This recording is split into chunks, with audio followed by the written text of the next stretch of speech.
Well, I hope you're wondering why the Articles of Confederation didn't work. If that was our first plan for a national government, then why did it fail? Well, that's what we're going to learn today. So we're going to move over to our next page. And if you're looking in your book, this is page 47. But remember, that's not enough. You've got to take down these notes so that you're not scrounging around looking through all these words. You've got it right there in front of you. So I see right away what one of the problems is. It had a weak central government, and that's what we're going to write down underneath that first bullet. I'm going to skip a line even because we're not going to have a lot underneath there. I'm going to put a bullet, and we're just going to write very weak plan.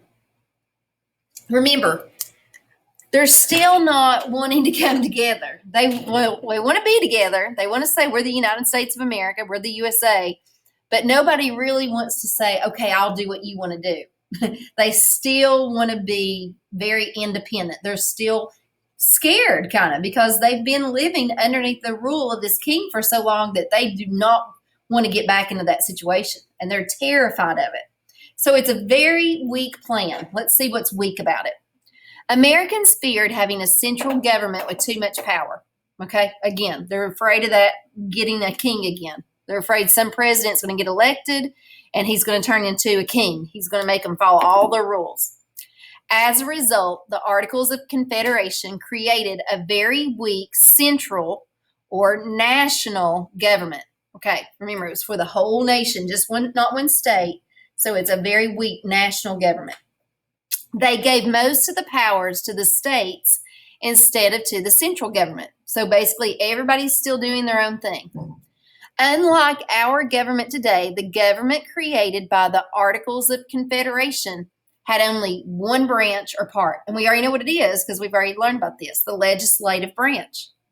And that's what it says. The chief branch of government was Congress, the legislative branch. Same thing. Congress is the legislative branch. We still have it today, but we now have the judicial branch and the executive branch. We'll be talking about those other branches too.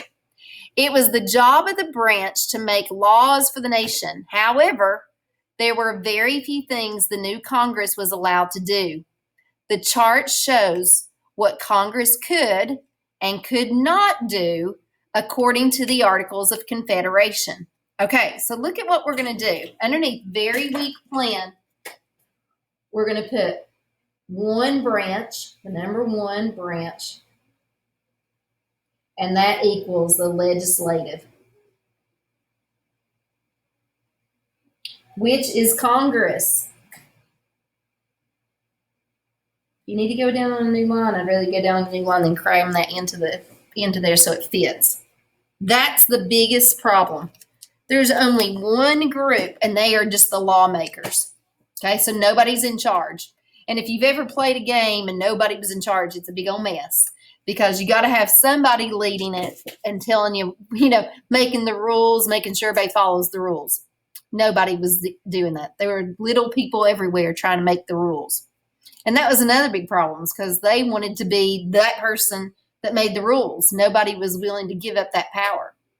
Now, we're not going to do one vote for each state, but what we are going to do is go over to this sidebar, okay, which is the chart that gives me the extra information because this sidebar is actually very informative and very important.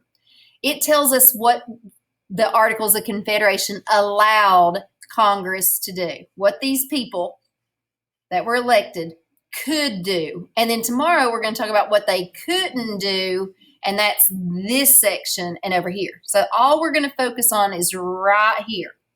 Okay, so look what I'm going to do. I'm going to scoot this down, and I'm going to go over to the left, and I'm going to write allowed. And I'm going to put a colon because that means I'm getting ready to give a list. Okay, so look what we could do. We could, one, make money. They could print money now, and you could borrow money. So it's kind of like the first banks. You could make money and borrow money from the government. The government could do that. They could make money and they could borrow money. That means they could stamp it out. That was the beginning of that. If we weren't getting along with the Native Americans, they could make a treaty. And remember, a treaty is an agreement not to fight. So I'm going to just put with natives. If you wanted to go in, and we did that here in Tennessee, we made a treaty with the Cherokee. Guess what we did to it, though? We didn't follow through with it in the end. We made one with them and said, let's be friends, and then we kind of stabbed them in the back. Not very nice. We could also appoint, and that just means tell them that they got to do the job, military officers. And I don't think I have enough room up there, so I'm going to go down to that next line. That meant if we thought somebody would make a good general, we could say, you can be the general. If we think you'd be a good captain, you can be the captain.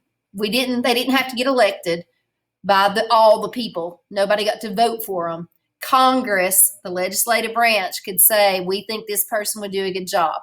And if you're voting somebody to be your representative, then you should be able to trust them to do a good job at appointing your military officer. And then if you look at the bottom one, the last thing is it created a postal service, which is like the post office. So created postal system, and it was a way to get mail. The postal system is the post office, a way to get mail. So those are the only things that the Articles of Confederation could do. Now think about it now. The Constitution says that we can bear arms. We can have freedom of press, freedom of religion, freedom, it gives us all these freedom to vote. It promises us all of these things that this Articles of Confederation did not. It was so weak. It was like everybody wanted to say, yeah, I'll give my ideas, but then they were afraid to say them. They wouldn't really put it out there. So this was just the beginnings, and that's why it failed. It was just not strong enough. Nobody was willing to make the tough decisions. So they could make money and borrow money. They could make treaties with the Native Americans. They could appoint, which means give the job to a military person, military officer, and it created a post office or a postal system, because in that day it was the Pony Express riding across the nation delivering mail. Okay, tomorrow, like I said, we're going to talk about what it did not allow. We're going to put that on the other side, and then you'll have your quiz. So that's it for today. If you need to pause, please do that before you turn off the video.